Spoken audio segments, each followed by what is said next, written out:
मिथिलापुरी से अयोध्या तक का मार्ग 3 दिनों में तय करके महाराज जनक के मंत्री राजा दशरथ के दरबार में पहुंचे। रत्नजटित सिंहासन पर विराजमान महाराज दशरथ का सादर अभिवादन करने के पश्चात मिथिला के मंत्री ने कहा, हे राजन, मिथिला नरेश ने आपका कुशल समाचार पूछा है और महर्षि विश्वामित्र की आज्ञा से उन्होंने आपके पास ये संदेश भेजा है कि समस्त संसार को ज्ञात है कि मिथिला के राजा जनक की पुत्री सीता अत्यंत रूपवती, लावण्यमयी एवं समस्त सद्गुणों से संपन्न है। राजा जनक ने अपने यहाँ एक यज्ञ किया था। उसमें उन्होंने ये प्रतिज्ञा की थी कि जो कोई भी भगवान शंकर के विख्यात धनुष पिनाक पर प्रत्यंचा चढ़ा देगा उसके साथ वे राजकुमारी सीता का विवाह कर देंगे। उस यज्ञ में महामुनि विश्वामित्र राम और लक्ष्मण दोनों राजकुमारों के साथ जनकपुरी पधारे। राम ने धनुष पर प्रत्यंचा ही नहीं चढ़ा दी, बल्कि उस धनुष के 2 टुकड़े भी कर दिए। इस प्रकार उन्होंने अपने अद्वितीय पराक्रम से सीता को प्राप्त कर लिया है। अतः राजा जनक ने आपसे सादर अनुरोध करते हुए ये संदेश भेजा है कि आप अपने समस्त परिजनों, बंधु बांधवों, मंत्रियों एवं पुरोहितों तथा गुरु वशिष्ठ के साथ शीघ्र बारात लेकर मिथिला पधारने की कृपा करें ताकि राजकुमार श्री रामचंद्र के साथ सौभाग्यकांक्षिणी सीता का विवाह वैदिक रीति से संपन्न हो सके और मिथिलेश कन्या के ऋण से उऋण हो सके। इस शुभ संदेश को सुनकर महाराज दशरथ अत्यंत प्रसन्न हुए। राम लक्ष्मण की कुशलता एवं अद्भुत पराक्रम का समाचार सुनकर उनका हृदय विभोर हो गया।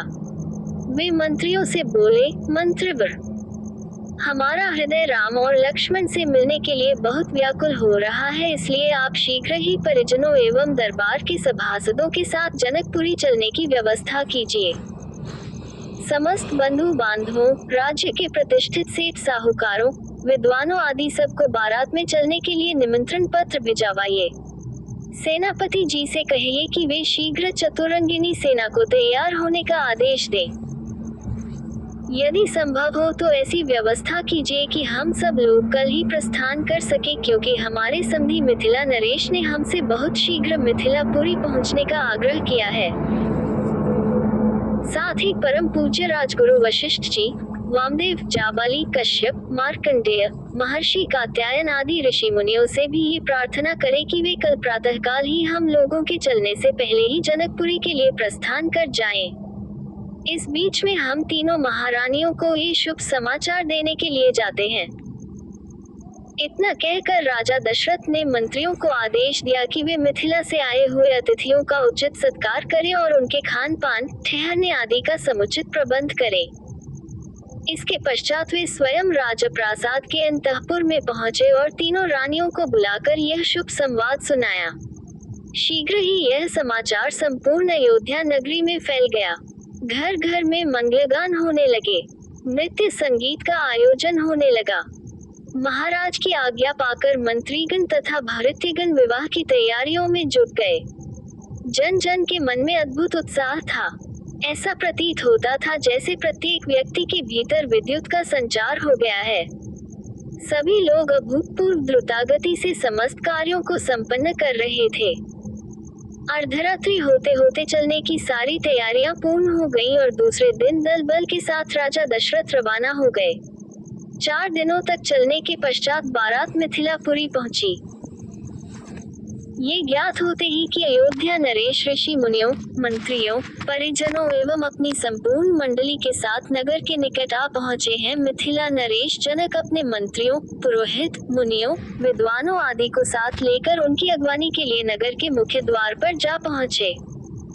उन्होंने बड़े आदर के साथ राजा दशरथ की अभ्यर्थना करते हुए कहा, हे नृपश्रेष्ठ, आपके दर्शन करके मैं कृतज्ञ हुआ और आपके पदार्पण करने से जनकपुरी की भूमि धन्य हुई। आपने सीता को अपनी कुलवधू के रूप में स्वीकार करके मेरे वंश को सम्मानित किया है।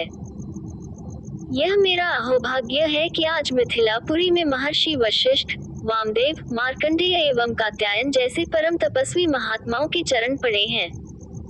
मैं नहीं समझ पा रहा हूँ कि इस असाधारण सम्मान को पाकर किस प्रकार अपने भाग्य की सराहना करूँ।